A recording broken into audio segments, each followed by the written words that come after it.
Bagi orang-orang yang dikenan Tuhan, kalau kau rajin berbuat kemurahan, maka engkau akan menuai kemurahan. Nah, kenapa kita harus berbuat baik?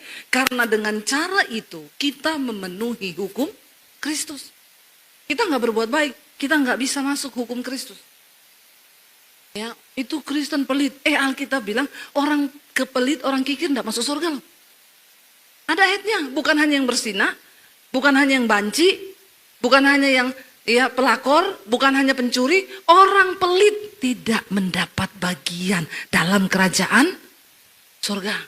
Kalau satu saat kita mati, tidak akan ada penyesalan. Karena selama aku hidup, aku sudah menjadi orang yang berarti bagi orang lain.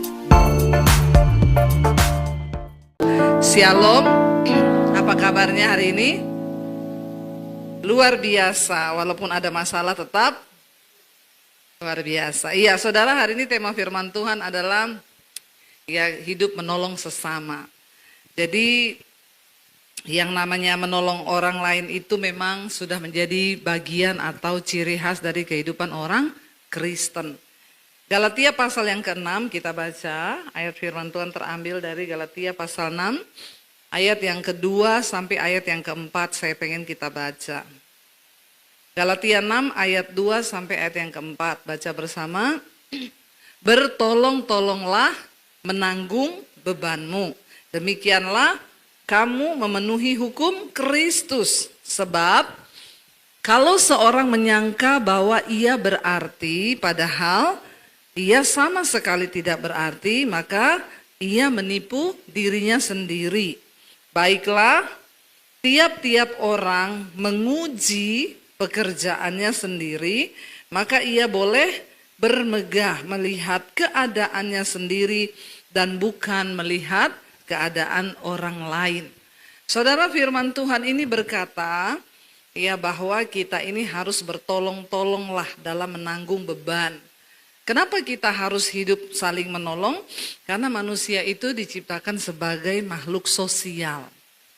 Jadi memang sebenarnya kita diciptakan ini sebagai makhluk sosial. Jadi yang namanya sosial itu pasti suka menolong. Jadi kalau ada orang yang gak suka sosial, mungkin dia bukan manusia. Karena makhluk kita ini diciptakan manusia sebagai makhluk sosial. Ya. Yang dimana kita ini nggak bisa hidup sendiri dan memang naluri di dalam hati kita itu memang menolong. Karena kita diciptakan serupa dan segambar dengan Tuhan. Itu nggak bisa dipungkiri, saudara. Justru kalau ada orang Kristen yang nggak suka nolong orang, ini perlu dipertanyakan. Karena kita dicipta serupa dan segambar dengan Tuhan. Makanya ketika Tuhan Yesus datang, hidup kita ini dibaharui dan gambar diri Allah di dalam diri kita dipulihkan. Orang yang menerima karya kematian Kristus itu dia gambar dirinya dibaharui. Makanya kalau ada orang menyebut dirinya Kristen, percaya Yesus, tapi dia nggak suka nolong, ini gambar dirinya belum dibaharui. Amin. Jadi saudara mengerti sampai di sini ya. Kenapa kita harus menolong orang? Ya karena memang kita diciptakan sebagai makhluk yang sosial. Karena kita serupa dan segambar dengan Tuhan. Nah Tuhan itu sukanya nolong. Kalau saudara ditolong Tuhan seneng gak? Saudara nolong orang lain seneng gak? Insya Allah. Ya. Jadi memang sebenarnya pada hakikatnya seperti itu, saudara. Ya, tapi yang namanya apalagi dengan kehidupan sekarang ini, akhir zaman, firman Tuhan berkata, kasih manusia akan semakin tawar, pudar. Karena kita ini sibuk memikirkan kepentingan kita pribadi-pribadi. Ya, kalau kita lihat sekarang di media sosial, saudara, banyak hati nurani orang tuh yang sudah mati. Ya, sekarang kalau ada orang disiksa, istrinya dipukul, nggak ada yang nolongi. Di syuting malah semua rame-rame ambil HP buat dijadiin konten. Kan berapa kali kita lihat anak-anak dibully, di sekolah dipukul. Itu teman-temannya nggak ada yang nolong, semua ikut malah syuting. Ya, dari sini kita melihat bahwa memang hari-hari ini kehidupan manusia di akhir zaman, sesuai yang firman Tuhan berkata, orang akan kehilangan kasih, itu menjadi tawar. Ya karena akhir zaman memang. Tapi kita yang sudah diciptakan dalam Kristus tidak boleh seperti itu, saudara. Yang pertama, kenapa kita harus menolong orang lain, saudara? Dikatakan di sana, bertolong-tolonglah menanggung bebanmu, karena apa? Demikianlah kamu memenuhi hukum Kristus. Kita sudah diselamatkan oleh Tuhan Yesus. Tapi soal masuk surga tunggu dulu. Ya, tunggu dulu, saudara. Karya keselamatan diberikan gratis bagi semua orang yang mau terima Tuhan Yesus. Tapi untuk ke surga, maaf. Ya, enggak semua. Hanya mereka yang memenuhi hukum Kristus. Karena ada aturannya, saudara. Contoh, orang mau sekolah di Australia. Dia urus visa, urus izin, urus semua. Sudah bisa berangkat belum? Ya, kalau sudah dapat izin, sudah ikut semua syarat, sudah ada tiket, sudah semua, bisa berangkat? Bisa. Untuk tinggal di sana, sudah jamin dia bisa tinggal di sana? Belum. Kenapa? Dia harus ngikuti aturan yang berlaku. Kalau sampai di sana dia hidup sakarepnya sendiri, ya nggak bisa. Kalau dia bawa gaya hidup Indonesia ke sana, lampu merah diterjang, ya berapa kali kau bikin pelanggaran, kau orang baru di sana. Nggak bisa begitu, saudara. Ya, kalau kita masuk ke satu negara, apalagi kita orang baru, maka kita harus menyesuaikan aturan dan hukum yang berlaku. Ya, di luar negeri itu, kalau di Indonesia kau bunuh anjing, kau pukul anjing, biasa, nggak apa-apa. Tapi di luar negeri nggak bisa begitu. Ya, saya di Amerika orang bilang gini, Bu, di sini kalau ibu pelihara anjing, ibu nggak bawa anjing itu jalan-jalan seminggu sekali, ibu bisa dipenjara loh kalau ada yang laporin. Di Indonesia begitu enggak? Kagak. Mau anjingmu kau mau bawa jalan, mau kau pukulin, nggak ada juga yang mau. Itu namanya aturan yang berlaku. Semua ditawarkan karya keselamatan gratis. Terima Tuhan Yesus, kamu diselamatkan, ayo. Tapi untuk mempertahankan keselamatanmu ini, kamu harus ikut hukum yang berlaku. Menjadi warga kerajaan Allah, makanya dikatakan kita harus berubah, nggak boleh sama lagi. Kita harus menghidupi karakter dan hukum Kristus. Nggak bisa seenak-enaknya kita, saudara. Dideportasi. Kalau udah dideportasi, nggak bisa masuk negara itu. Di blacklist namanya. Itu negara aja, apalagi surga itu bukan untuk orang sembarangan. Amin. Kenapa kita harus saling tolong menolong dengan orang lain? Karena demikianlah kamu memenuhi hukum Kristus. Cara untuk menolong atau berbuat baik itu banyak sekali, saudara. Nah, orang Kristen ini banyak yang kebablasan. Dia pikirkan saya udah selamat. Dan saya selamat bukan karena perbuatan baik saya. Jadi saya nggak usah berbuat baik juga saya sudah. Nah, itu pikirannya orang Kristen. Kalau di agama yang lain, untuk bisa selamat harus berbuat baik. Makanya mereka berusaha untuk mengumpulkan ya semua amal kebaikan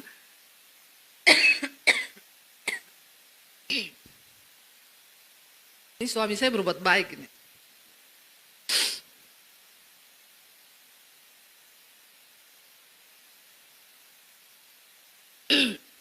Nah, tapi kalau kita juga selamat dengan karena berbuat baik, juga itu nggak benar.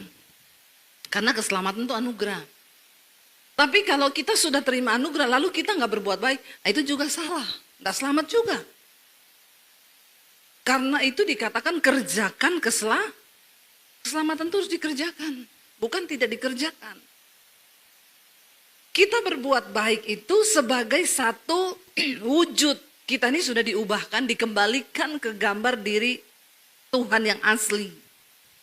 Dan untuk berbuat baik itu banyak kok saudara. Misalnya bayar parkir berapa? 5.000, kasih 10.000, amin. Ini mukanya langsung berubah semua nih. Ya, yang ada parkirnya berapa? 2.000, balikin ya 3.000, ditungguin.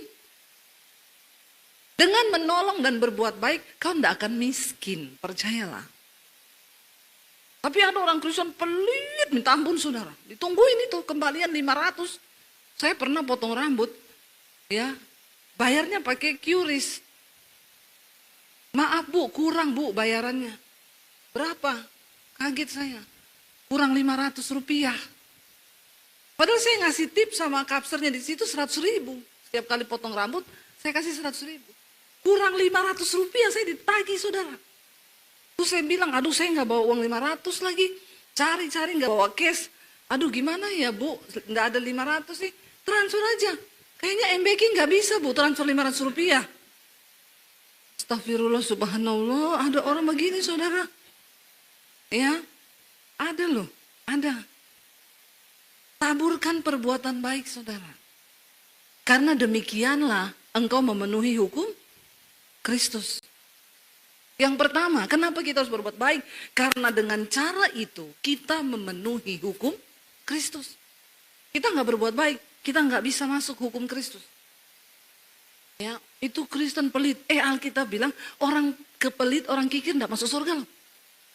Ada ayatnya, bukan hanya yang bersinah, bukan hanya yang banci, bukan hanya yang pelakor, bukan hanya pencuri. Orang pelit tidak mendapat bagian dalam kerajaan surga. Bilang kanan kirimu, jangan pelit. Nanti gak masuk surga. Amin. Ya, lakukan perbuatan baik. Gak apa-apa kan. Kasih lebih parkir, gak usah kembali. Ya. Kenapa engkau harus berbuat baik? Karena dengan cara itu engkau memenuhi hukum Kristus. Memenuhi hukum Kristus. Yang kedua saudara, kenapa kita harus berbuat baik? Ayat yang ketiga dikatakan di sana begini. Sebab kalau seorang menyangka bahwa ia berarti, padahal ia sama sekali tidak berarti, maka ia menipu. Kenapa kita harus berbuat baik? Supaya kita ini nggak kepedean, merasa baik padahal tidak baik. Karena kalau seorang merasa dia berarti, padahal enggak, dia menipu jangan jadi penipu bagi dirimu sendiri saudara. Untuk menolong orang berbuat kebaikan, kita bisa mulai praktekkan di dalam keluarga sendiri deh. Suami nolongin istri. Amin bapak-bapak. Jangan terpaksa gitu aminnya. Suami nolong istri itu juga berkat saudara. Ya. Nggak apa-apa tuh sekali-sekali suami yang cuci baju, amin. Suami saya ini di rumah dijuluki, kata anak saya, papi itu saya juluki duta laundry Indonesia. Ya, bukan karena dia disuruh, enggak. Suami saya ini rajin kalau di rumah. Ya, kalau udah pulang pelayanan kita bawa pakaian satu koper. Ya, dia langsung buka koper saya. Ini dicuci nggak? Ini dicuci nggak? Tiba-tiba datang sudah dilipat semua saudara. Ya, kita nyuci kan pakai pengering jadi nggak usah jemur. Tiba-tiba turun udah dilipat semua. Itu juga kita berbuat baik loh kepada anak-anak, berbuat baiklah pada orang tuamu. Kenapa? Karena tidak selamanya kita mendapat kesempatan untuk berbuat baik. Jangan merasa kau berarti, padahal kau tidak berarti. Ada suami marah-marah sama istrinya. Kau itu boros sekali, saya tuh kasih kau gaji 6 juta, enggak cukup, boros sekali, gini. Istrinya bilang, ya udah kalau begitu besok aku cuti. 1 bulan ke depan kau pegang uangnya sendiri, ya 6 juta. Tolong catat, belanja tiap hari, ya catat. Untuk makan tiap hari 100.000, itu untuk belanja tok. Ya, sekali makan 100.000. Kadang saya hemat-hemat 150 untuk 3 kali makan di rumah. Belum termasuk gas, listrik, air, ya. Taruhlah itu 2 juta, makan 3 juta. Untuk uang les anak 1 juta. Ya, buat ini segala macam. Berapa di total suaminya? 8 juta. Kau kasih uang berapa? Cukup nggak kira-kira uangmu? Ini suami yang merasa diri berarti padahal tidak berarti. Coba kalau kita hidup itu saling menolong, nggak menghakimi, biar kita tahu. Kadang-kadang kita merasa kita ini berarti, saudara. Padahal nggak ada artinya apa-apa. Baru dia sadar, oh ternyata kamu selama ini tombok ya, dari mana? Bim salah bim, ala brakadabra. Main sulap saya sebagai istri. Ya, ibu-ibu ketawa ini. Pasti karena mengalami pengalaman yang sama. Dituduh sama suaminya terus boros. Ya, makanya kata istrinya, saya udah nggak pernah beli bedak. Saya maskeran pakai tepung beras sama putih telur. Yang ada bukan kinclong, kriuk. Ya, tapi begitulah saudara, jangan merasa berarti, padahal kita ini sama sekali tidak berarti. Dengan kita berbuat baik kepada orang lain, kita itu menguji diri kita sendiri, apakah kita ini berarti atau tidak. Selama kita hidup di dunia. Anak-anak, berbuat baiklah kepada orang tuamu, tolong orang tuamu. Kalau makmu masak, ya kau nolong dia masak di dapur. Karena tidak akan selamanya makmu itu ada bersamamu. Amin.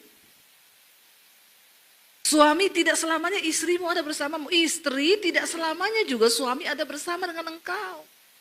Ayo kita saling tolong menolong. Karena dengan begitu kita memenuhi hukum Kristus. Yang kedua, dengan begitu kita bisa menguji diri kita sendiri. Apakah aku ini sebagai istri berarti atau tidak? Apakah aku ini sebagai suami berarti atau tidak ya? Atau cuma sebagai suami yang ngasih duit terus sama istri, tapi hidup nggak pernah berdampak. Itu pun merasa sudah sangat berarti. Padahal gaji yang dikasihku kurang. Please deh, jangan terlalu GR jadi orang. Amin. Anak-anak pun, kau jangan merasa kau berarti. Coba cek dan koreksi diri hari ini, hidupmu berarti nggak di dalam keluarga? Sebagai anak dampakmu itu apa di dalam keluarga? Apa dampakmu? Atau kau cuma jadi batu sandungan buat orang tuamu? Yang cuma minta uang, tapi nggak ada dampak apa-apa. Hello, setiap kita harus menguji diri kita, apakah kita ini berarti atau tidak. Amin. Uji dirimu saudara, supaya tidak makan puji. Orang yang suka menguji diri nggak makan puji, tapi orang yang makan puji nggak pernah menguji diri, malah menipu diri sendiri. Kenapa kita harus berbuat baik? Supaya kita bisa menguji diri kita. Apakah aku ini berarti di dalam rumah, menolong sesama, hidupku ini berarti? Ya, ayat yang ketiga dikatakan, baiklah tiap-tiap orang itu menguji pekerjaannya. Ini yang saya bilang tadi. Maka ia boleh bermegah melihat keadaannya sendiri dan bukan melihat keadaan orang lain. Supaya kita bermegah, oh hidupku ini berarti. Kalau satu saat kita mati, tidak akan ada penyesalan. Karena selama aku hidup, aku sudah menjadi orang yang berarti bagi orang lain. Ya, tolong orang lain. Kemarin baru terjadi beberapa waktu lalu, saya telepon adik saya. Ada orang yang membutuhkan pertolongan, jadi saya telepon adik saya bilang, coba kamu pergi lihat sana, mereka tuh butuh pertolongan. Adik saya jawab saya apa? Saya tuh malas nolong orang begitu. Kamu kan tahu kelakuannya seperti apa. Ya, kalau mau ingat-ingat perbuatannya dulu, malas saya. Saya bilang, kau tuh nolong orang bukan karena dia baik. Kita nolong orang karena sudah tugasnya kita nolong orang. Kalau kau ingat terus orang baik-baiknya orang, tidak baiknya orang, ya sampai kapan kau akan hidup seperti itu? Nggak usah ingat yang lalu-lalu, sekarang orang itu butuh pertolongan, kau pergilah ke sana. Saya ini cuma minta tolong, kau pergi. Akhirnya adik saya katakan begini, ya udahlah, saya juga lakukan ini cuma demi Tuhan Yesus sih, karena Tuhan yang suruh. Karena memang Tuhan yang suruh. Ya, jadi aku mau. Saudara, untuk bisa menolong orang, ya memang kita harus menundukkan diri kepada firman Tuhan. Kenapa kita menolong orang? Bukan karena orang itu baik. Tapi karena Tuhan suruh kita mengasihi orang bahkan yang berbuat jahat pada kita. Karena Yesus bilang, kalau kau berbuat baik sama orang yang baik saja, kau gak dapat upah. Tapi kalau kau berbuat baik kepada orang yang jahat kepadamu, kau dapat upah saudara. Ya. Jadi saya maksa adik saya, kau pergi tolong, jangan usah lihat yang dulu-dulu.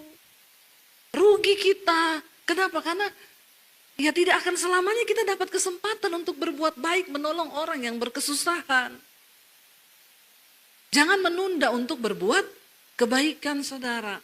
Karena Yesus berkata begini, kalau kita baca Matius 25 tadi yang disampaikan Pak Gembala ayat 34 sampai 40. Dan raja itu, ya ayat Matius 25 ayat 34. Dan raja itu berkata kepada mereka yang di sebelah kanannya, mari hai kamu yang diberkati oleh Bapakku, terimalah kerajaan yang telah disediakan bagimu sejak dunia dijadikan. Ini orang-orang yang dipanggil masuk ke surga, saudara. Alasannya kenapa mereka masuk surga orang-orang ini, Tuhan Yesus bilang apa? Sebab ketika aku lapar, kamu memberi aku makan. Ketika aku haus, akunya huruf besar, itu Tuhan. Ketika aku haus, kamu memberi aku minum. Ketika aku seorang asing, kamu memberi aku tumpangan. Ketika aku telanjang, kamu memberi aku pakaian. Ketika aku sakit, kamu melawat aku. Ketika aku dalam penjara, kamu mengunjungi aku. Maka orang-orang benar itu menjawab dia, katanya, Tuhan, kapan?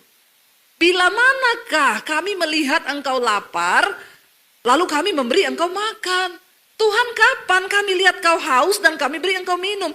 Tuhan, kapan kami lihat engkau sebagai orang asing dan kami memberi engkau tumpangan? Tuhan, kapan engkau telanjang dan kami memberi engkau pakaian? Dan Tuhan, kapan, bila mana itu kapan? Kapan kami melihat engkau sakit dan atau dalam penjara dan kami mengunjungi engkau? Lalu Tuhan Yesus menjawab mereka, aku berkata kepadamu sesungguhnya apa? Segala sesuatu yang kamu lakukan untuk salah seorang dari saudaraku yang paling hina, itu sama saja apa? Kamu telah melakukannya untuk aku. Kenapa orang yang rajin menolong orang, dia juga selalu gampang mendapat pertolongan.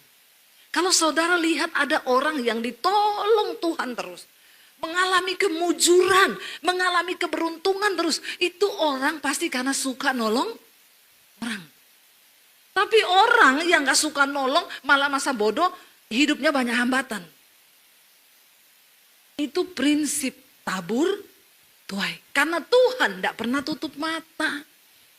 Lakukan setiap perbuatan kecil yang kayaknya rasanya itu kadang tidak berarti, tapi itu berarti besar bagi orang yang memerlukan, saudara. Lakukan. Misalnya kau pesen Gojek, ya. Kan ada tuh tambah bonus untuk pengemudi. Ya, pencet 10.000, 20.000, enggak miskin kau. Amin. Enggak amin loh. Ya, itu enggak akan miskin kita. Karena orang yang rajin berbuat kebaikan akan menuai kebaikan. Apa yang engkau alami di hidupmu hari ini, itu adalah bagian dari taburan-taburanmu yang pernah engkau taburkan kebaikan kepada orang lain. Hari ini kau terima. Saya mengalami itu dalam hidup saya. Mau begini, ada keberuntungan. Mau begitu, sampai orang bilang, Bu Debbie itu kok mujur terus ya. Terus saya nggak usah ceritakan orang lain. Saya nih saudara, beli rumah dapat harga separuh. Separuh loh. Ya, sampai semua orang bilang enggak mungkin itu rumah. Ya mungkin, buktinya benar saya dapat. Ya, semua berkata enggak mungkin. Mungkin. Bagi orang-orang yang dikenan Tuhan, kalau kau rajin berbuat kemurahan, maka engkau akan menuai kemurahan. Enggak percaya, baca ayatnya. Buka bersama Pengkhotbah 11 ayat yang pertama, saudara. Pengkhotbah pasal 11 ayat yang pertama, baca 1, 2, 3. Lemparkanlah rotimu ke air, maka engkau akan mendapatnya kembali lama setelah itu. Artinya apa? Roti yang kau lempar ke air, itu akan muncul beberapa saat nanti. Semua taburan kebaikanmu itu akan berbalik ke padamu. Tidak pernah hilang takaran itu. Dicatat sama Tuhan. Mau orang yang kau berbuat baik itu terima kasih atau tidak, mau dia hargai kau atau tidak, Tuhan mencatat segala kebaikan kita. Jangan terpancing karena kau jengkel sama dia. Jengkel saya stop berbuat baik. Jangan. Karena takaranmu itu ditakar oleh Tuhan, saudara. Makanya berbuat baik gak bisa juga mengikuti daging ini, suka atau tidak. Tapi kalau kita mau menuruti hukum Kristus. Orang yang berbuat kebaikan, Amsal 11 ayat 17. Kenapa kita harus rajin berbuat kebaikan, menolong orang, menolong sesama? Amsal 11 ayat 17, baca 1, 2, 3. Orang yang murah hati berbuat baik kepada diri sendiri. Tetapi orang yang kejam menyiksa badannya. Artinya apa? Prinsip tabur tuai. Orang yang murah hati sama dengan kau berbuat baik terhadap dirimu sendiri. Karena satu saat kau akan terima taburan kebaikanmu itu. Makanya jadi orang jangan terlalu perhitungan. Apa-apa kau hitung dengan kalkulator. Kadang ada yang harus kita relakan dan kita biarkan. Dan Tuhan memperhitungkan itu. Waktu kita hidup jadi orang benar, takaranmu itu, berkatmu sudah ditakar oleh Tuhan. Tidak mungkin tertukar dan tidak akan pernah berkurang. Orang-orang ini loh. Dikatakan Tuhan bilang, sini kamu masuklah dalam kerajaanku. Kenapa engkau bisa masuk dalam kerajaanku? Karena waktu aku lapar kau kasih aku makan. Waktu aku sakit kau jenguk aku di penjara kau besuk aku nggak pakai pakaian kau kasih aku pakaian. Lalu mereka bingung, loh Tuhan, kapan Tuhan lapar kami kasih Tuhan makan? Kapan Tuhan nggak pakai baju kami kasih Tuhan baju? Kapan Tuhan? Sesungguhnya semua yang kau lakukan bagi sesamamu manusia, orang yang hina, itu sama dengan engkau lakukan bagi aku, kata Tuhan. Karena kalau kita melakukan kebaikan sama dengan melakukannya bagi Tuhan, kira-kira ada upahnya enggak, saudara? Ada. Makanya jangan sirik, jangan julid kalau lihat orang diberkati. Orang diberkati karena dia juga banyak memberkati. Itu pasti, saudara. Tapi kalau kau tidak pernah memberkati, tapi berharap hidup diberkati, mimpi kali iya. Ya, tidak mungkin. Jangan tunda waktu kau digerakkan untuk berbuat kebaikan. Jangan tunda, saudara. Minta sama Tuhan hati yang rela. Ada satu kisah, saudara, 2 orang ibu ini masuk rumah sakit. Mereka satu kamar. Ibu yang satu ini tiap hari dibesuk sama teman-teman gerejanya. Karena dia punya banyak kenalan. Teman gerejanya datang bawa bunga, bawa bunga, bawa bunga. Ibu yang satu ini nggak pernah ada yang besuk. Mejanya kosong tanpa bunga.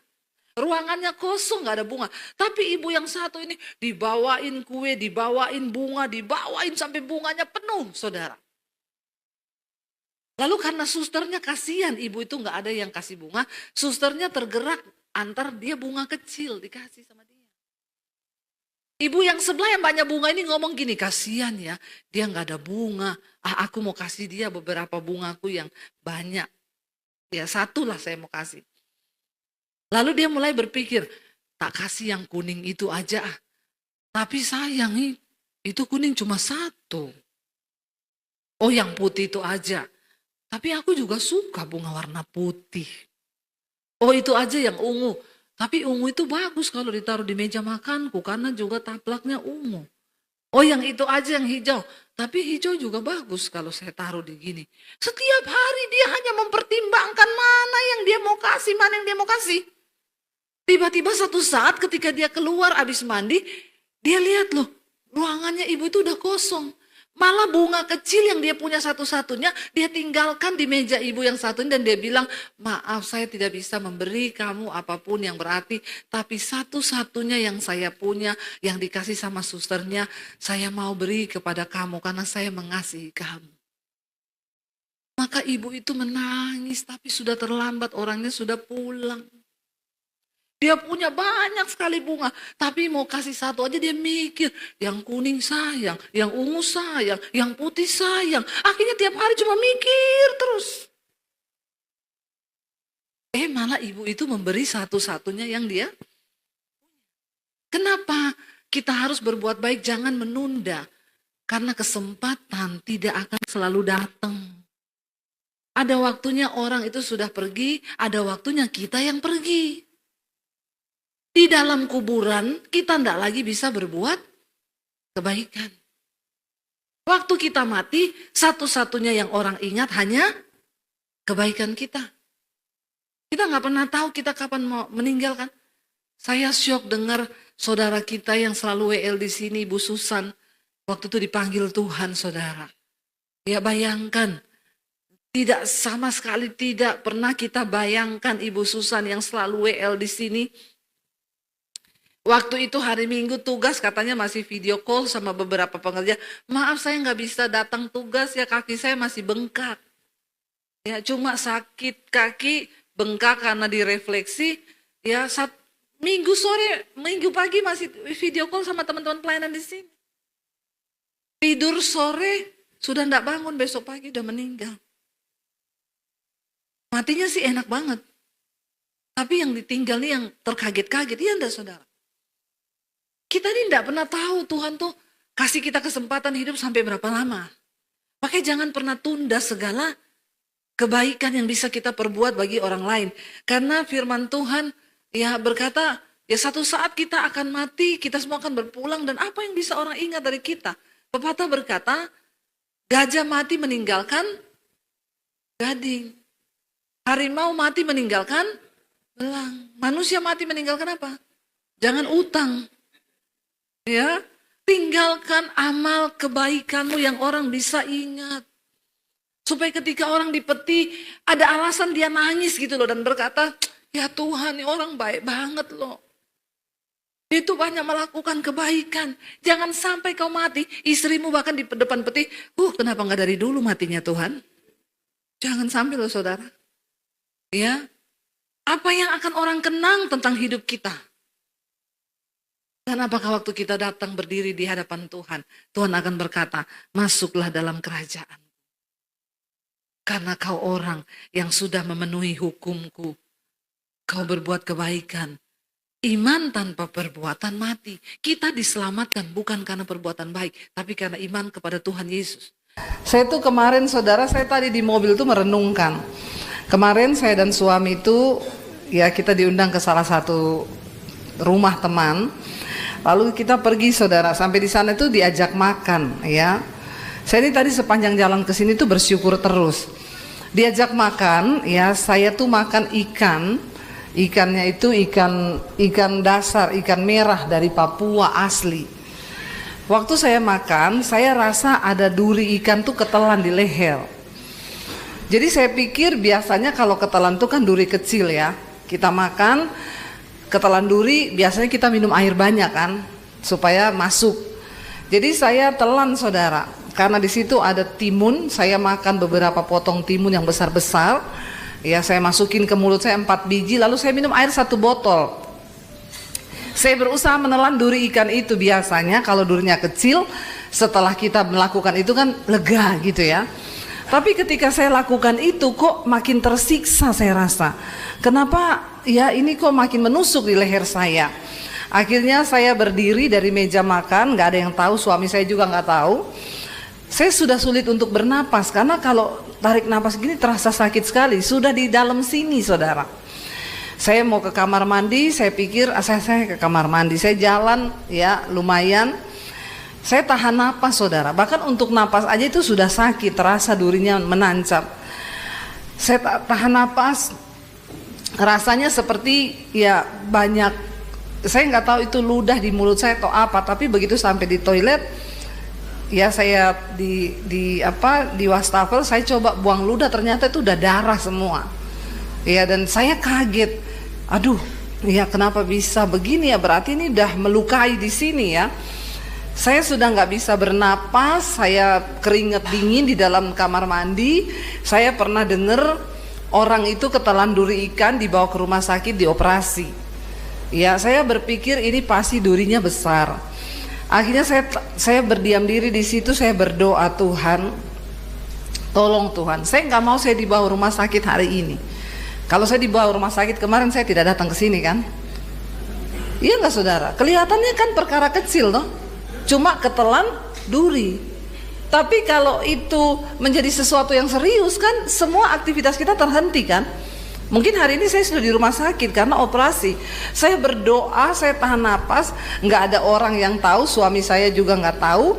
Dia di luar masih ngobrol. Saya cuma bilang gini, Tuhan saya mau batuk, Tuhan tolong kalau saya batuk ini dengan kuasa-Mu duri itu bisa keluar. Tapi secara logika udah nggak bisa karena sudah di dalam sini. Gara-gara saya telan timun besar itu sama air 1 botol, dia semakin masuk. Tapi saya berdoa dalam nama Yesus, saya batuk sekali saudara, tiba-tiba keluar. Dan saudara tahu itu duri panjangnya itu hampir segininya jari saya ini, dan bukan tulang yang lunak. Biasa kita ketelan duri itu tulangnya itu yang bisa melewat begini kan, itu seperti jarum suntik, tajamnya itu minta ampun. Saya itu nangis saudara di kamar mandi. Saya bilang, Tuhan kalau bukan karena kuasa-Mu, ndak mungkin. Ini tidak mungkin karena saya sudah minum air 1 botol dan itu duri sudah masuk ke sini saudara, dan itu panjangnya segini, bagaimana mungkin dia bisa keluar, udah nyangkut kan, saya udah muntah, udah keluar darah semua, udah luka. Saya berpikir saudara ya, makanya tadi kesini nih saya di mobil membayangkan, aduh kalau kemarin duri itu tidak keluar, hari ini saya nggak pelayanan di sini loh Bu. Seringkali kita tuh melupakan penyertaan Tuhan. Makanya kenapa setiap hari, setiap pagi kita perlu berdoa minta perlindungan Tuhan. Karena banyak hal yang kita nggak sadari, yang kita nggak tahu, yang kita tidak inginkan itu bisa terjadi di hidup kita. Kita perlu penyertaan Tuhan. Saudara, hari ini saya berbicara tentang ujian iman ya. Kita perlu iman untuk mengikut Tuhan ya, dan mengikut Tuhan itu ndak enak. Siapa yang bilang ikut Yesus enak? Ya, ikut Yesus itu ndak enak. Kenapa? Karena kita harus belajar melakukan kehendak Tuhan. Kita harus mematikan keinginan daging. Matikan keinginan daging itu gampang, enak atau tidak? Tidak, karena semuanya pengennya hidup menurut daging. Karena daging ini enak. Rasul Paulus berkata, aku benci tubuh celakaku ini. Ya, karena aku ingin dekat dengan Tuhan, tapi sulit, aku masih diam di dalam tubuhku yang masih bisa marah, bisa tersinggung, bisa kepahitan, bisa kecewa, bisa takut. Tapi kita berdoa saudara supaya hari ini Tuhan boleh berbicara kepada kita, memberi kekuatan. Buka bersama 1 Petrus pasal yang pertama. 1 Petrus pasal yang pertama ayat yang ketiga mulai. Ya, pengharapan iman dan kasih judul perikopnya. 1 Petrus pasal yang pertama ayat yang ketiga mulai. Firman Tuhan berkata di sana demikian, terpujilah Allah dan Bapa kita, Bapa Tuhan kita Yesus Kristus yang yang karena rahmatnya yang besar telah melahirkan kita kembali oleh kebangkitan Yesus Kristus dari antara orang mati pada suatu hidup yang penuh pengharapan. Kita tahu bersama Alkitab berkata kita ini semua sudah mati karena dosa, tapi karena Kristus kita dilahirkan kembali menuju kepada apa saudara? Hidup yang penuh dengan pengharapan. Selama masih ada pengharapan di dalam hidup kita, maka selalu masih ada kesempatan. Tidak ada yang mustahil saudara, asal kita masih berharap kepada Tuhan. Yang bahaya itu kalau orang sudah tawar hati, sudah tidak punya pengharapan. Ya biar aja lah, memang namanya hidup begini ya mau diapa. Ya ndak usah Tuhan-Tuhanan lah. Nah, ini bahaya saudara. Ya kadang-kadang orang saking menderita, dia udah nggak mau lagi berharap kepada Tuhan. Dikatakan di sini kita yang tadinya mati karena dosa, kita bersyukur lewat Kristus kita dihidupkan kembali, dibawa kepada satu kehidupan yang penuh dengan pengharapan. Ayat 4 berkata, untuk apa saudara? Pengharapan kita di dalam Kristus itu untuk menerima suatu bagian yang tidak dapat binasa, yang tidak dapat cemar, dan yang tidak dapat layu, yang tersimpan di mana? Di sorga bagi kamu. Bilang kanan kirimu, Tuhan sudah sediakan di sorga loh bagi kamu. Ya, yang satu bagian bilang. yang nggak dapat binasa, nggak dapat cemar, nggak dapat layu.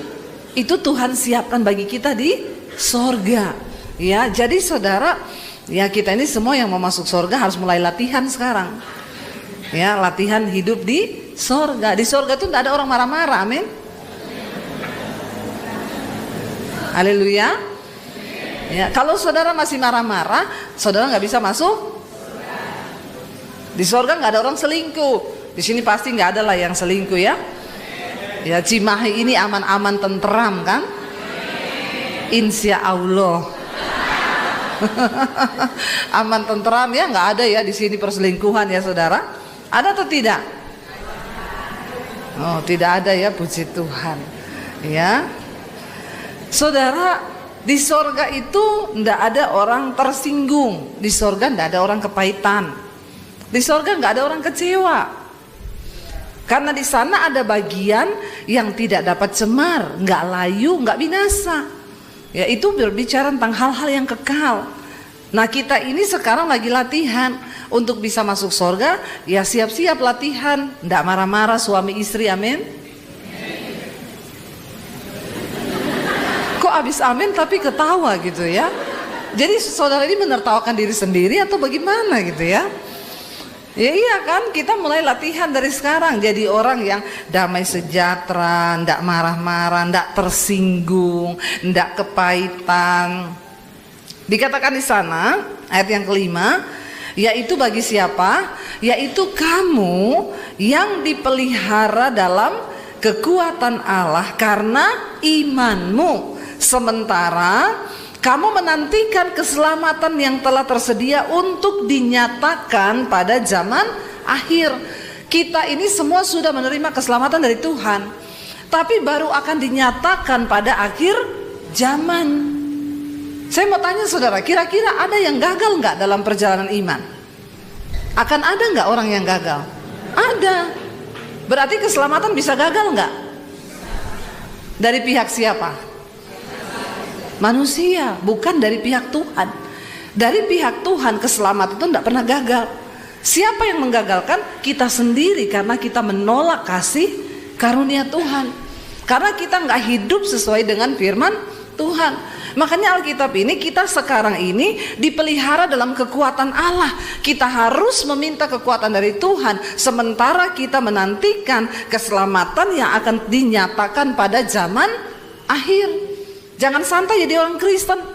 Ya, jangan aman-aman. Oh, saya pengkhotbah pasti masuk surga. Belum tentu. Saya pemain musik di gereja, pasti saya masuk surga. Orang tiap minggu saya absen. Belum tentu. Oh, saya paduan suara. Tadi paduan suaranya keren banget loh. Tepuk tangan dong saudara. Ya, keren loh ya. Bapak-bapak, ibu-ibu ya, keren. Bagi suaranya keren ya. Nanti di sorga juga satu grup ini akan tampil. Berarti sudah pengen ke sorga ya? Ya, amin saudara ya. Jadi tidak menjadi jaminan ketika kita paduan suara di gereja, main musik di gereja, khotbah seperti saya, bukan berarti langsung otomatis kita ini terdaftar di sorga. Baru akan dinyatakan pada akhir zaman nanti siapa yang lulus. Makanya Yesus berkata, satu saat di akhir zaman ketika dia datang, banyak orang akan berseru kepadaku apa? Tuhan, Tuhan, aku melakukan mujizat demi namamu, aku usir setan demi namamu, ya, aku melakukan kesembuhan demi namamu, orang yang lumpuh berjalan demi namamu. Tapi Tuhan bilang, enyah engkau daripadaku, aku tidak mengenal engkau, sebab engkau pembuat kejahatan. Jadi ternyata tidak semua orang akan dinyatakan lulus pada akhir zaman. Makanya dikatakan di sini, kita ini dipelihara dalam kekuatan Allah. Kita perlu kekuatan Tuhan untuk bertahan sampai pada hari-hari yang terakhir. Karena dunia ini jahat. Iblis itu ya licik, dia ingin membawa kita jauh dari Tuhan. Iya, makanya saudara, kita kenali strateginya iblis hari-hari ini. Iblis nggak suka kita hidup dalam kerajaan Allah. Apa itu kerajaan Allah? Roma 14 ayat 17 berkata, sebab kerajaan Allah bukan soal makanan, minuman, pakaian, tapi soal kebenaran, damai sejahtera, dan sukacita oleh Roh Kudus. Walaupun kita masih hidup di dunia sekarang, kalau kita hidup dalam kebenaran, dalam hidup kita pasti ada damai sejahtera. Ketika ada damai sejahtera dan kebenaran, maka kita pasti bersuka cita. Orang yang dipelihara dalam kekuatan Tuhan, dia sudah hidup di surga selagi dia masih di bumi. Ada kebenaran, damai sejahtera, dan sukacita oleh Roh Kudus. Ini yang harus kita jaga. Tapi iblis itu suka membawa orang untuk hidup di dalam apa? Dosa. Waktu ada dosa, maka tidak ada damai. Yang ada itu galau, stres, depresi, boro-boro sukacita. Marah-marah tiap hari, berantem di rumah, ribut di rumah. Saya ini mengucap syukur, saya terima Tuhan Yesus tahun 95. Bapak Ibu yang udah ikut channel saya di YouTube sudah mendengar kesaksian saya, sudah mengenal saya. Ya, nama saya Debbie Basir, papi saya Haji Lights Basjir, kakek saya ya Kiai saudara. Dan saya bertobat tahun 95. Saya menerima Yesus sebagai Tuhan dan Juru Selamat. Waktu itu saya mau bunuh diri karena saya sudah tidak ada pengharapan di hidup saya. Iblis datang menuduh hidupmu hancur, kamu sudah banyak berbuat dosa, mati saja. Saat itu saya tidak mengenal Tuhan secara pribadi, sekalipun saya punya agama.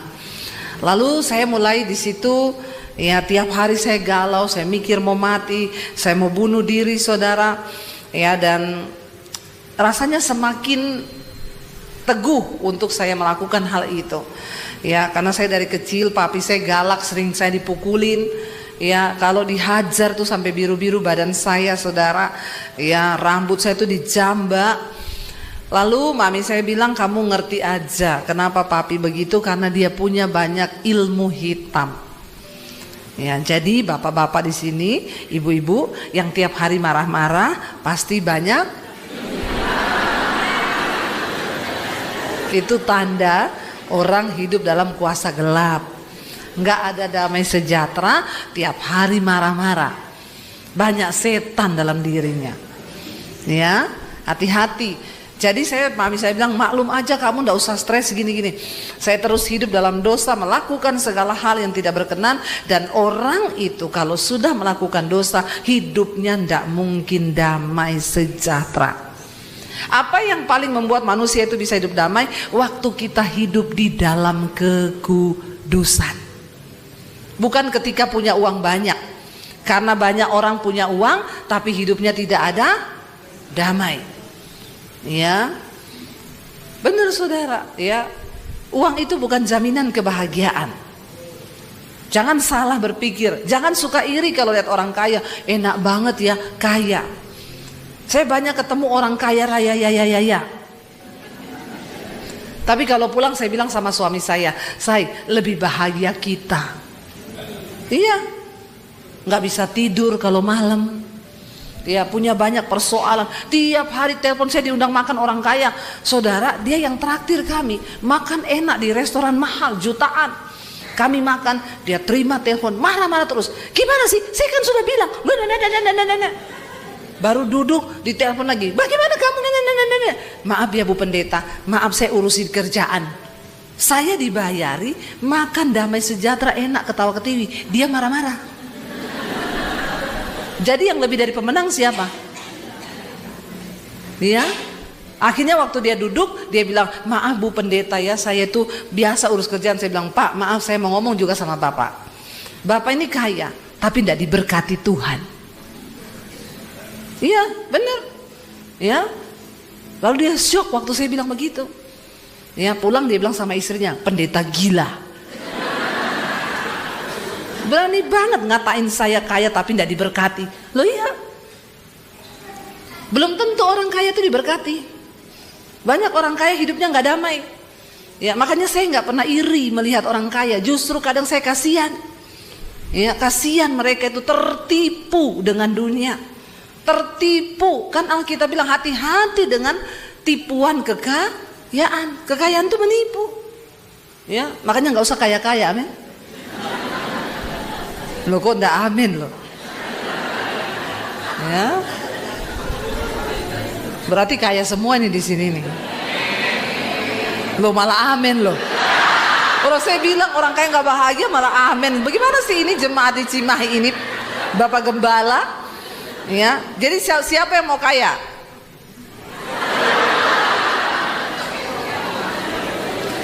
Ya, siapa yang mau diberkati? Nah, itu yang benar. Tepuk tangan dong buat jemaat di Cimahi. Ya, saudara, ya kaya aja belum tentu diberkati.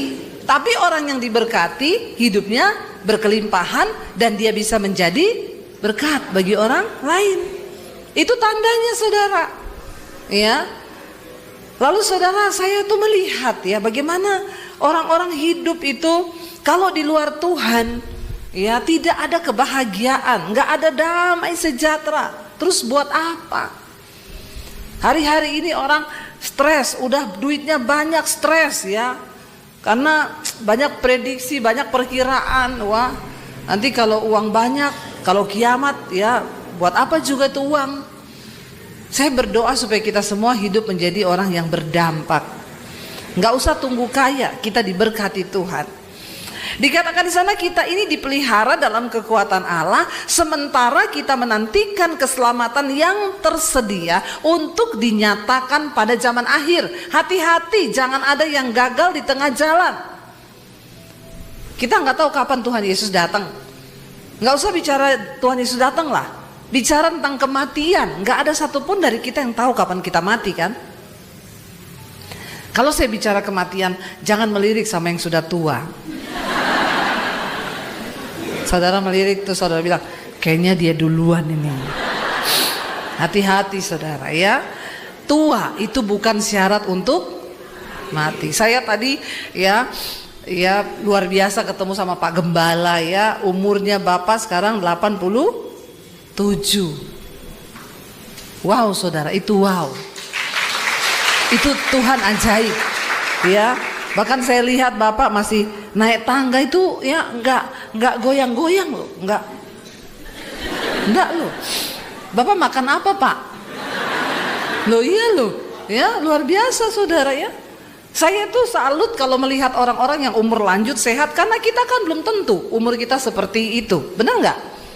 Kita harus angkat topi bagaimanapun ya, pemeliharaan Tuhan tuh luar biasa. Ya. Umur tua itu bukan syarat mati. Saya doakan satu orang oma saudara. Saya diundang di ulang tahun oma. Umur berapa oma? Waktu itu dia umur 100. Dalam hati saya, ini pasti ulang tahun yang terakhir. Karena udah 100 loh. Saya tanya sama oma masih dengar, masih ngomong. Oma, rahasia umur panjangnya apa? Coca-Cola sama es batu. Saya panggil cucunya, Bu, sini deh. Kayaknya oma ini pikun. Kenapa? Masa saya tanya rahasia umur panjangnya apa? Dia bilang Coca-Cola sama es batu. Cucunya bilang, betul Bu, betul. Oma ini sampai sekarang masih minum Coca-Cola sama es batu. Itu di depannya yang 2 liter. Saya bilang, sampai sekarang? Saudara ya, tahun depan masih ulang tahun 101. 102, meninggalnya 105. Waktu saya tanya, Oma, jadi Oma mau didoakan apa ini? Doakan supaya cepat dipanggil Tuhan. Kenapa Oma? Udah dikasih umur panjang mau cepat pulang ke rumah Bapak. Udah capek hidup, bikin susah cucu sama anak. Jangan bilang begitu Oma. Oma terus jadi pendoa ya. Saya pikir 100 tahun itu sudah terakhir, ternyata masih sampai 105. Rahasianya minum. Jadi yang mau sampai 105 pulang silakan. Hati-hati loh, ya menyesatkan ini. Makanya kadang-kadang kan kita dengar orang bilang, jangan minum ini, jangan minum itu, jangan ini. Buktinya, bener nggak? Saya tanya, Oma olahraga enggak? Enggak. Angkat beban? Enggak. Enggak latih otot? Enggak. Minum Coca-Cola plus es batu. Saya ketemu satu bapak, saudara, ulang tahun. Umur berapa, Pak? 104. Hah? Bapak 104? Bapak rahasianya umur panjang apa? Dari umur 30 saya enggak makan daging, enggak makan gula, enggak makan tepung, enggak makan roti, enggak makan ini. Sekarang mencapai 104. Jadi Bapak mau didoakan apa? Doakan biar saya mati, Bu. Saya bilang, Pak, kalau tahu dari dulu makan saja daging, makan saja roti, makan saja tepung, makan semuanya. Lah sekarang Bapak suruh doa biar mati. Kan saya nggak mungkin doakan dalam nama Yesus matilah kau. Kan nggak bisa toh, karena mati itu juga ya haknya Tuhan. Saya tanya, ya ampun, ya 104, nggak makan apa-apa. Yang lebih bahagia yang mana?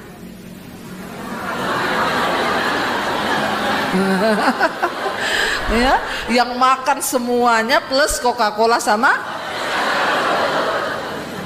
umur 22 mencapai 100 dan 22 minta. Makanya itu jangan terlalu panjang-panjang. Ya, umurnya itu enggak usahlah sampai 105, 106 gitu, saudara ya. Tuhan yang paling tahu lah. Tapi saya salut loh lihat Pak Gembala. Ya 87, saudara, tapi sehat, naik itu enggak ya, dan suaranya juga enggak terdengar suara 87 tahun loh. Berdoa tadi ya enggak? Ya. Luar. Bapak minum Coca-Cola juga? Tidak. Ya. Jadi hidup ini bukan soal berapa lama kita hidup, tapi apakah hidup kita ini berdampak atau tidak. Nah, dalam kita menanti keselamatan yang akan dinyatakan Tuhan itu, mari kita minta kekuatan Tuhan, saudara, agar kita ini memperoleh kekuatan bertahan di dalam hidup kudus, ya, di dalam perkenanan Tuhan. Ayat yang ke-6 dikatakan begini, bergembiralah akan hal itu, sekalipun sekarang ini kamu seketika harus berduka cita oleh apa? Berbagai-bagai pencobaan. Ya, tadi kita sudah baca yang enak-enak. Kita disediakan begini di sorga, ini. Tetapi bergembira memang akan hal itu. Sekalipun sekarang ini kamu seketika harus berduka cita oleh berbagai-bagai pencobaan. Yang namanya pencobaan itu enak atau tidak? Banyak orang bertanya kepada saya, Bu, kenapa, Bu? Saya udah ikut Tuhan loh, saya ini melayani loh, saya ini pendoa loh. Kenapa, Bu, saya ini masih mengalami pencobaan yang begitu berat? Saya bilang, Bu, kau tuh ngerti Alkitab enggak? Kalau kau tuh masih menghadapi pencobaan, itu tanda bahwa kau masih hidup. Amin. Ya, di hidup ini kita juga memang pasti akan mengalami yang namanya pencobaan. Cuma di kuburan yang tidak ada. Jadi saudara mau pilih mana? Ya, namanya hidup ini ya memang pasti ada pencobaan. Karena kita sedang menanti tadi itu loh. Ya, janji-janji Tuhan yang akan dinyatakan kelak kita akan terima. Saya kemarin terima telepon dari seorang ibu, Bu, Ibu Debbie, saya mau bunuh diri. Ibu tunggu dulu, Bu, kenapa, Bu? Nangis, saudara. Ya udah, saya diamin aja dulu biar nangis kan. Nggak bisa bicara kok. Lama, saudara. Ibu bisa diam tenang sekarang. Kalau udah tenang ngomong sama saya mau mati aja, Bu. Saya mau bunuh diri, Bu. Ibu tenang, ibu mau bunuh diri kenapa? Suamiku selingkuh, Bu. Aduh, ibu, ya. Suami yang selingkuh, kenapa ibu yang mau bunuh diri? Ya, kenapa, Bu? Makanya Jangan terlalu mencintai siapapun lebih daripada engkau mencintai Tuhan. Ibu-ibu, jangan cintai suamimu lebih dari Tuhan. Maka jadinya gitu. Ketika suami selingkuh mau bunuh. Saya bilang sama suami saya, heran aku, ada orang suaminya selingkuh dia mau bunuh diri. Ya, saya bilang sama suami saya, kamu jangan coba-coba selingkuh. Karena saya nggak akan bunuh diri. Ya, kalau itu memang pilihanmu, saya bentangkan karpet merah. Kau sudah tahu kebenaran, benar nggak saudara? Jalani hidup ini ya yang normal aja lah. Cintai Tuhan. Saya bilang, Bu, semua orang bisa berbuat salah. Hari ini mungkin suami ibu lagi dalam dosa. Dia jatuh akibat iblis. Ibu sekarang berdiri teguh. Jangan ngomong mau bunuh diri. Berdoa buat suamimu. Amin. Tapi ibu saya, nggak apa-apa. Udah ibu kerja aja. Hidup normal. Ya. Bilang sama suamimu, bertobat kau. Saya doakan biar Tuhan menghajar kau dengan caranya. Kan begitu toh? Nggak apa-apa. Ya, nggak apa-apa ya Bu. Kalau saya berdoa, hajar suamiku Tuhan. Harus. Ya. Dia tanya soalnya sama saya harus berdoa bagaimana Bu? Ya. Selama ini ibu berdoanya gimana? Tuhan, jamah suamiku Tuhan. Jangan bilang jamah suamiku Tuhan. Bilang Tuhan, hajar suamiku Tuhan. Nggak apa-apa ya Bu Debi. Nggak apa-apa, itu Alkitabiah kok. Ya, jadi suaminya pulang dia bilang, aku sekarang doa buat kamu. Doa apa? Tuhan, hajar suamiku. Bu Debi yang ajari saya berdoa buat kamu seperti itu. Tiba-tiba suaminya telepon saya. Halo, ini dengan pendeta Debbie Basir. Iya, kenapa ya? Kamu tuh pendeta macam apa? Kenapa Pak? Kamu ngajari istri saya berdoa supaya Tuhan hajar saya begitu?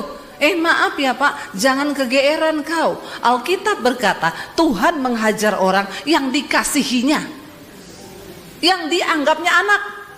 Kalau Bapak masih dikasihi Tuhan, Bapak dihajar sama Tuhan.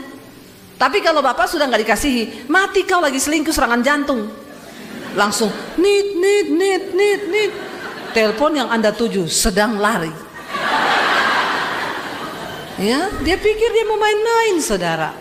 Saya bicara ini dengan sesuai firman Tuhan. Alkitab bilang, kalau kau masih dikasihi, kau dihajar sama Tuhan.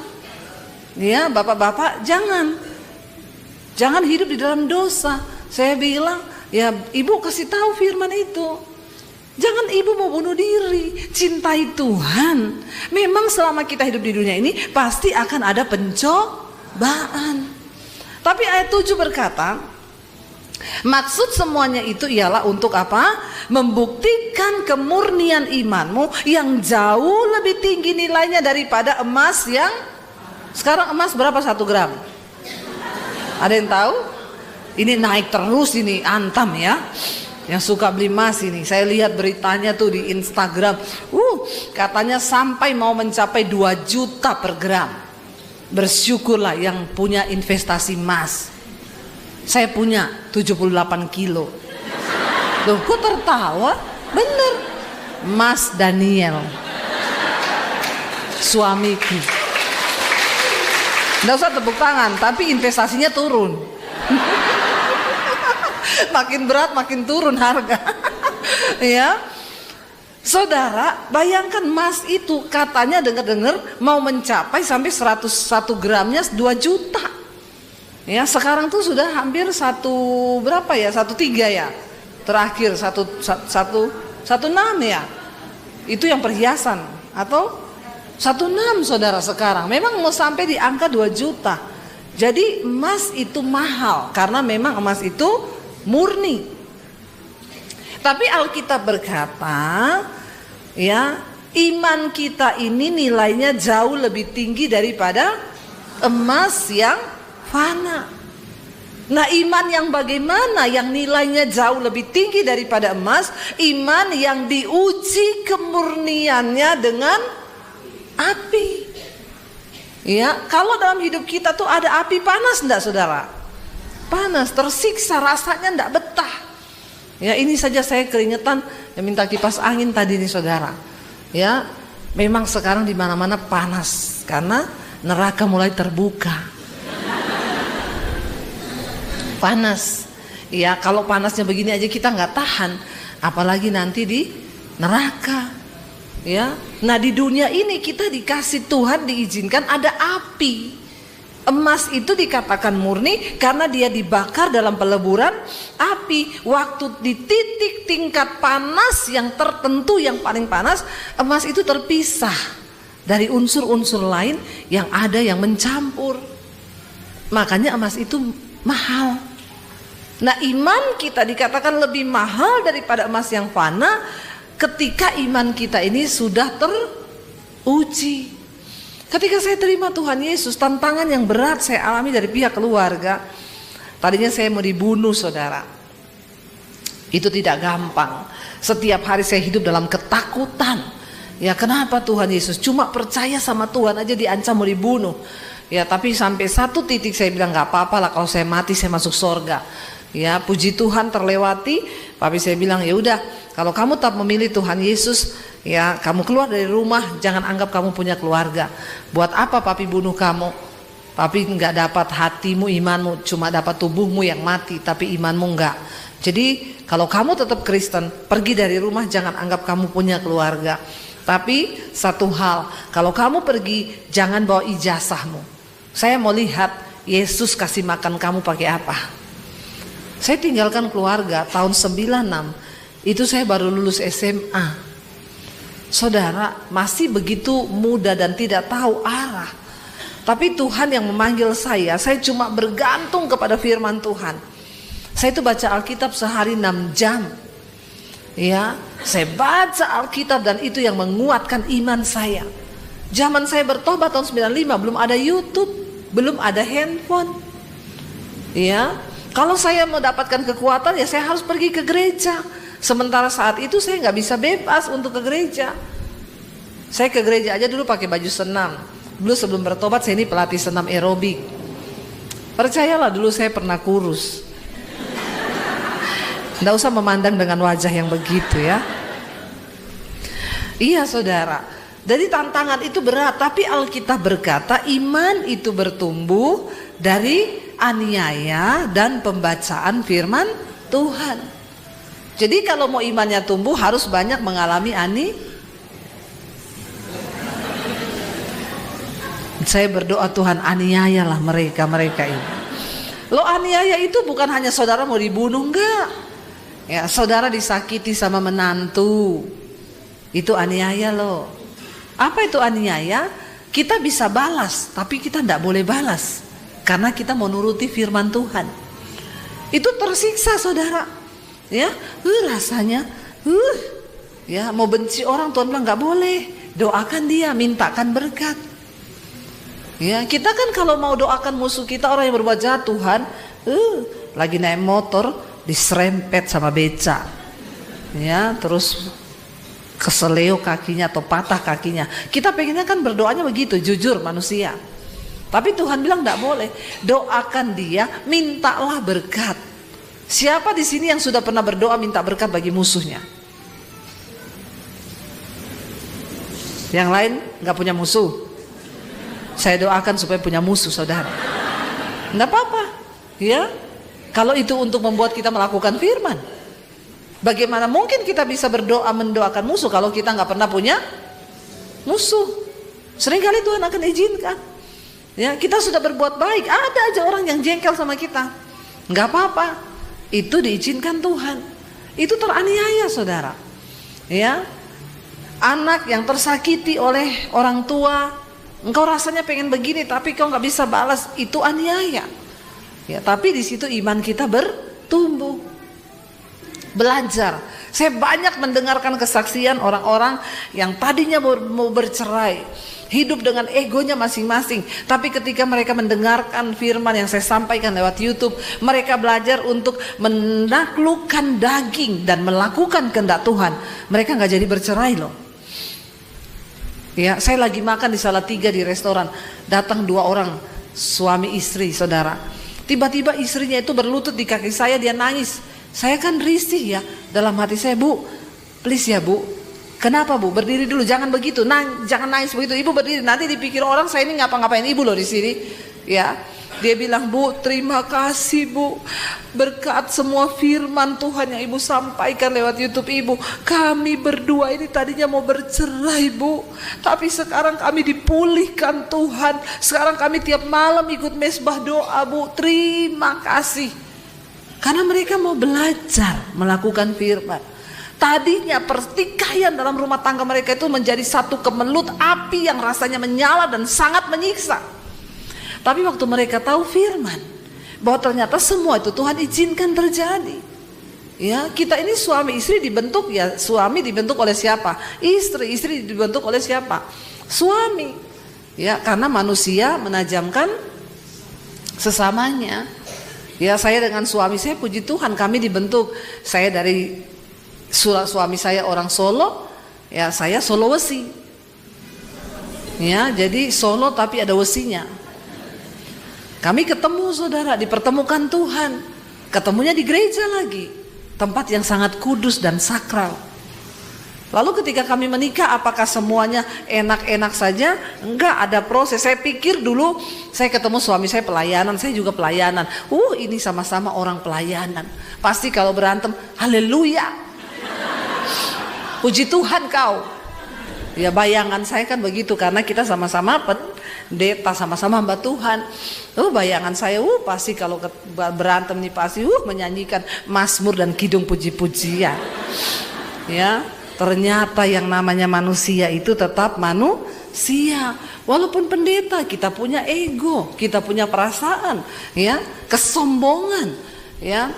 Berapa kali kami ini dibentuk saudara, aduh ya rasanya itu saya ya menikah itu, orang berpikir menikah itu enak, ternyata menikah itu waktu masuk dalam proses. Ya, proses pertama kami itu masalah bahasa. Orang Solo itu nyaris tak terdengar, mirip-mirip sama orang Cimahi. Ya toh, orang Cimahi ini kalau ngomong lembut enggak. Ya, sementara orang Sulawesi, ya kita nih kalau ngomong nadanya tinggi terus. Tiap hari tersinggung suami saya. Ya saya itu bicara sama dia baik-baik saudara. Saya panggil dia Jo, artinya bojo.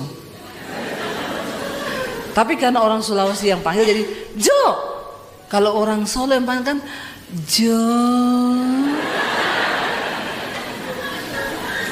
Ya jadi saudara, saya tuh manggil Jo, ayo mangan. Dia datang gini, ndak usah nesu toh. Saya bilang, aku ini ndak nesu, ini biasa. Tapi nadamu tuh nesu, ora. Stres saudara. Ya stres. Tiap hari salah pengertian, dan itu apa ya? Saya sudah berusaha loh. Ya. Tiap hari ngomong itu, ngomong apa aja. Kenapa sih kamu kalau ngomong emosi terus? Yang tidak emosi malah jadi. Saya tuh ngomong sama suami saya ini dibesarkan di Sulawesi. Orang Sulawesi itu kalau ngomong memang begini, selalu nadanya tuh tinggi di belakang. Dia bilang, makanya kamu tuh belajar ngomong kaya wong Jawa. Gimana ngomongnya wong Jawa? Di belakang itu nadanya turun, jangan naik. Saya bilang, ya saya akan coba, saya akan belajar. Ya, tiap hari belajar tapi masih keceplosan. Ya, jadi saya panggil dia Jo, ayo mangan. Stres. Sudah berusaha melakukan yang terbaik, tetap salah saudara. Bayangkan persoalannya itu terus kita berdua. Itu terus, saya tuh bangun pagi ngomong, Say, itu gini. Dia teriak, aku kaget loh. Saya bilang, lah memang saya begini. Lama-lama kayak gini, aku bisa kena serangan jantung. Bahkan saya merasa, kok saya disalahin lagi, nanti dia kena serangan jantung beneran, dibilang gara-gara nikah sama saya. Ya, jadi saudara, saya bilang, kamu kalau memang mau cari istri yang kayak orang Jawa, kenapa kamu nggak nikah sama Sri Rezeki? Ya, kenapa kamu cari Debbie Basir? Gitu kan saudara, ngapain gitu kamu nikahnya sama saya? Saya ini orang Sulawesi. Setiap hari Mbok Nek ngomong itu nada belakangnya turun. Lalu saya bilang sama dia, coba kamu ngomong nada belakangnya naik. Sama sulitnya, dia pun tidak bisa. Orang saya tuh kalau negur anak-anak saudara, saya bilang sama dia, kamu tuh kalau sama anak nakal marah, saya marah. Tolong please marah. Marahnya tuh, Dek, kowe kok ngono? Itu bukan marah. Itu bukan marah saya, aku stres aku. Ya. Jadi sama seperti dia berusaha untuk menyuruh saya lembut, demikian juga saya tuh pengen menyuruh dia itu agak, kami stres saudara. Tiap hari kita ribut cuma masalah begitu. Tiap hari ribut ya masalah bahasa. Benar-benar. Tapi ketika kami itu menyadari, kami dibentuk sama-sama dari keluarga yang berbeda. Saya itu di rumah melihat papi saya itu kepala kantor, tapi dia bisa turun di dapur. Kadang-kadang dia bikinin mami saya kopi, kadang-kadang dia yang masak. Nah saya menikah dengan suami itu dari Solo. Wong Solo itu, suami itu koyok rojo. Taunya duduk di meja, perintah istri, ya, teh manis, nggih. Istrinya, nggih. Ya, sego, nggih. Jadi waktu kami menikah, saudara bisa bayangkan, saya datang dari keluarga yang melihat gambar suami yang seperti ini. Saya menikah dengan suami saya, dia juga di rumah melihat gambar keluarga yang seperti itu. Ya, waktu saya masih punya anak satu, kami baru menikah tuh kan masih bulan madu tuh, semuanya penuh madu. Ya, biar capek, kamu capek? Enggak kok, enggak apa-apa, kamu duduk aja, belum punya anak, masih bulan, masih banyak madunya, madu kelengkeng, madu hutan, ya toh. Begitu punya anak 1, 2, enggak pakai pembantu, persiapan madu mulai entek, yang tersisa tinggal lebah. Apalagi kalau lebahnya lebah hutan, itu kalau gigit berbisa loh. Ya, waduh saudara, stres saya. Madu mulai habis, saya urus anak 2, ngurusi rumah, dia seperti raja. Kopi, ya, kalau dulu nggih, dia sekarang punya kaki 2, tangan 2 atau sama kan? Ke dapur sendiri sana. Ada gula, ada kopi di sana, bikin sendiri. Kaget dia. Ih, kenapa jadi lebah hutan? Ya, memang begitu. Ya, manusia aslinya keluar, saudara. Pendeta juga manusia. Punya rasa, punya hati. Jangan samakan dengan pisau belati. Ya enggak, saudara? Ya, akhirnya dia di situ mulai kaget dengan saya pun juga ya. Kamu kira ya, kamu tahu nggak? Papi saya itu kerja kantor, kepala kantor, pulang dia masak di rumah. Kadang-kadang dia bikin mami saya kopi. Ya memang papi saya itu suami teladan. Dia jawab, makku itu istri teladan. Bapakku tinggal minta sego, inggih. Dia bilang, aku nggak pernah lihat makku marah-marah. Saya jengkel denger gitu saudara. Iya. Saya bilang, ya udah kalau gitu kita nikahkan aja makmu sama papiku. Biar rumah tangga mereka jadi rumah tangga yang luar biasa.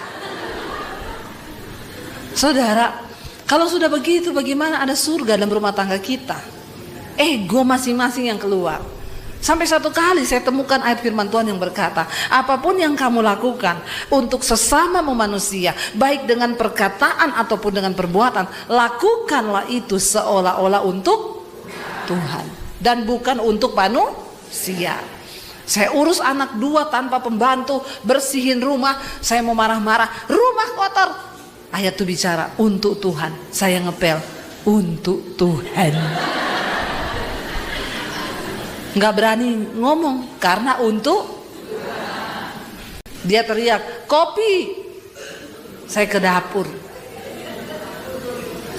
saya bikin kopi, saya kasih krim, saya aduk untuk Tuhan. Kalau untuk manusia kasih sianida sedikit, maka matilah kau. Ya, tapi karena untuk kalau kau bikin kopi untuk Tuhan, kau kasih racun, itu untuk Tuhan. Saya belajar tutup mulut untuk Tuhan. Ya, ketika kita mempraktikkan firman Tuhan, ya akhirnya saya melihat suami saya mulai berubah. Ya, dia mulai bantu di dapur, dia mulai apa. Saya kadang duduk di meja, dia datang bikinin saya kopi. Say, ini aku bikinin kopi ya. Ini bikinnya dengan cinta loh. Nggak ada saling menuntut, ego dimatikan. Dulu ribut kami terus tiap hari, masalah kecil jadi besar. Ya, kalau sudah begitu nggak mungkin rumah tanggamu diberkati, nggak mungkin Tuhan curahkan berkat berkelimpahan dalam rumah tangga kita. Kenapa? Tiap hari ribut. Karena Alkitab berkata, di mana ada dua orang hidup sehati sepikir bersama, kesanalah berkat Tuhan itu diperintahkan. Ya, jadi kami bertobat saudara. Saya buat komitmen dengan suami, saya tidak akan memaksa kamu tunduk kepada saya juga tidak tunduk kepadamu dalam artian apa yang kamu mau, tapi kita tunduk pada firman Tuhan. Waktu istri tunduk kepada firman, suami tunduk kepada firman, maka rumah tangga itu menjadi rumah tangga yang diberkati oleh Tuhan. Amin saudara.